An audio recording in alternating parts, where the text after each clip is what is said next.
But today we have a podcast, guys, with Maha. Maha is the founder of a company called Digital and Savvy, and also a podcast that she hosts called Savvy Talks.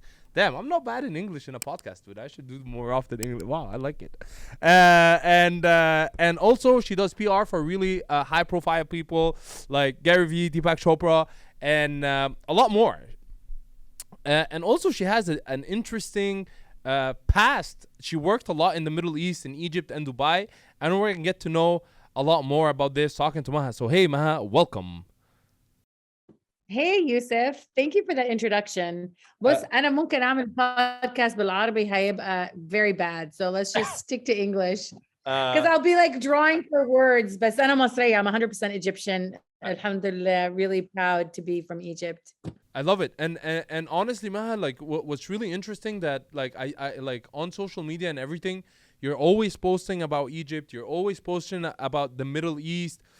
like ليه وحاسس ان انت عندك كده حاجه دايما بترجعك لمصر, you know, like you're always coming back Love Egypt, it. coming back on your roots. أنا بنت البلد. Nice. Yeah, like بص أنا فخورة جدا إن أنا مصرية. I'm really proud to like tell people about Egypt and my country, and I'm a poster child for promoting it. Just long story short, I'm born and raised in Minnesota. Nice. Both of my parents Masriin. I grew up an Egyptian in America, and then I made a move back to the Middle East. My parents were like, خلاص احنا قعدنا في أمريكا كتير, let's go back to the States.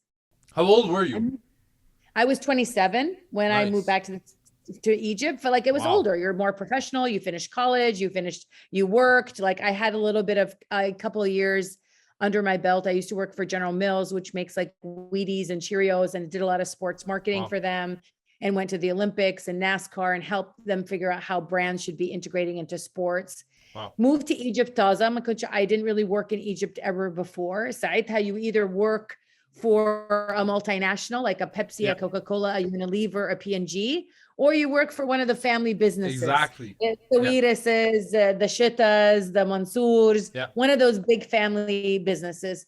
But I ended up interviewing with all the Sawiris brothers, Nasif and Naguib and Samih. Did you have any connections, or you just applied? No. My father was a consultant, and he knew Naguib's uncle, and so he's like, "خلي Maha تيجي تقابلنا," and all this kind of stuff. Super Egyptian. One of those situations. And then I ended up interviewing with Naguib, and Naguib offered me a job to be his office manager.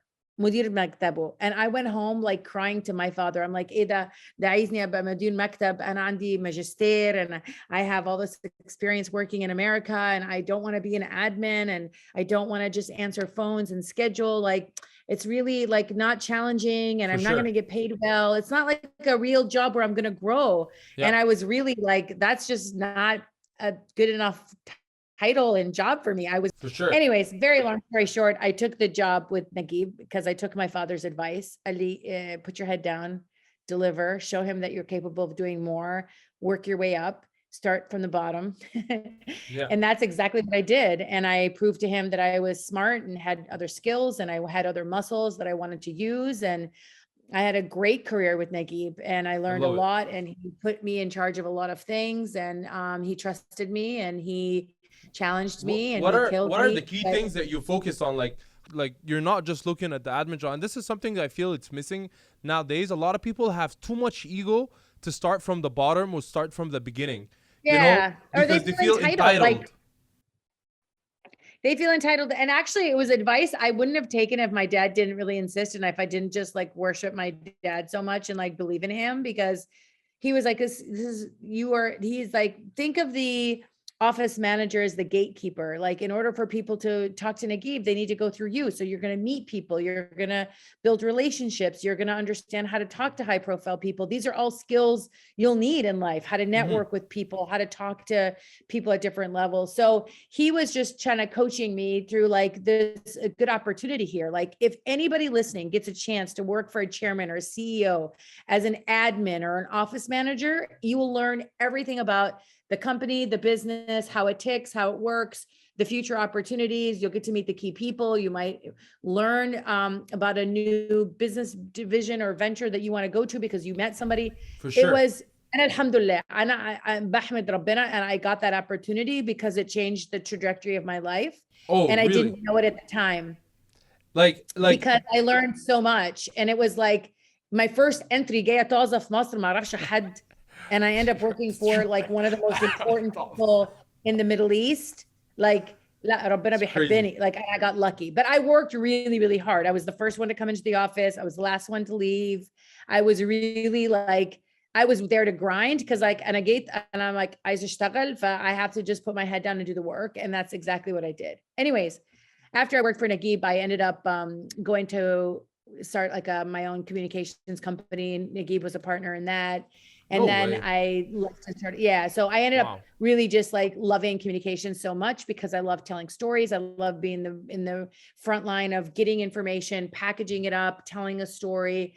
And now I built my career on it. And I was head of communications for Google in the Middle East for several years. I handled the communications for Netflix, their launch into the Middle East, and consulted for them for about 5 years. Wow. And then I ended up just like building Kareem's infrastructure in terms of communications, hiring their teams, building out their comm strategies. So I got to work with some local companies as well in the Middle East right before the acquisition and integration of Uber came into play. So I got into really good tech jobs that helped you understand how things work. And it really helped me understand like what I do and don't want to do. And I'm just really grateful. And I really wanted to make sure that people know that I'm Egyptian. But how did Maha you didn't let this get to you? Like what was in your mindset that like لا أنا قد الشغلانة دي and I can do it and it doesn't matter if I'm surrounded by men and you know and I can do it better than anyone here. Like how did you, even though no one said that? My father, Allah yarhamu, he was basically hard work always pays off. But he's like, استمري, كملي. Like just if you do a good job, he's like, put your head down and let your work speak for itself.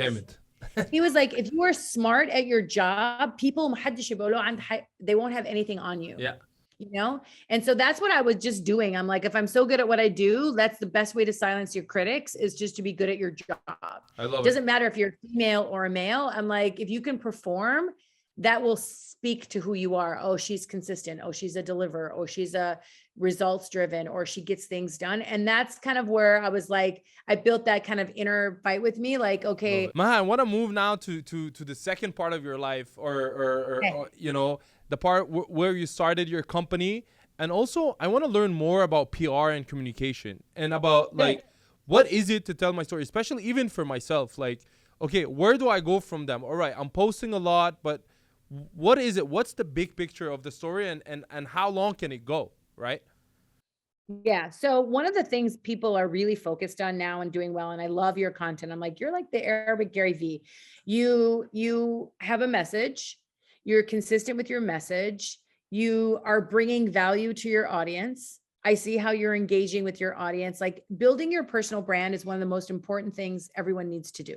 And one of the things I help people do, like Gary V or work with Deepak Chopra or any of the other high profile people, it's like, what's the narrative that you want to share with people? And how do you tell your story and connect with different audiences? So Gary was doing a lot of motivational speaking and he was known as a motivational speaker and author. And he's actually not that. He's actually so much more than that. He's an entrepreneur. He's a business owner. He's an operator. He's a cultural sociologist, like understands how culture works and consumer behavior works. And so it's like, oh, Gary, for us to like help you tell that story, like we need to do more than show you speaking and being an author. Like there's so much more to so that's kind of what I help do is like figure out what are the best ways for you to talk to those audiences about the other parts of your business or brand. How can we ask ourselves these questions, Ma? How can we ask ourselves these questions of like, who are we really, right? Because sometimes we could miss that. I'm sure like, you know, Gary missed it, you know, and you guys show it to him, even though he does this every day, but we still kind of miss it. So what question can we ask ourselves? They should ask themselves two questions. One is, what do you like to do consistently that you find yourselves gravitating towards? And what is the best way you like to communicate? So do you like to post videos? Do you like to do pictures? Do you like to write? Do you like to blog? Like, and then what can you do consistently? Do that. Yeah. That's kind of what your passion's about. Like things that you automatically already posting about all the time that you don't realize, oh, wait, I seriously like to post pictures of coffee cups all the time. So like maybe my passion is coffee or artistic photography. Like you'll find yourself doing it all the time anyways, and you don't realize that that's your thing. And so you need to just lean into that. So I don't want to take more time from you. I know you have a busy schedule, but I really enjoyed our conversation. I was going to say, Youssef, I really love like just having conversation with you, and we should talk again. And when I come to Egypt, inshallah, I'll definitely want to see you. 100%. I can't wait for you to come to Egypt.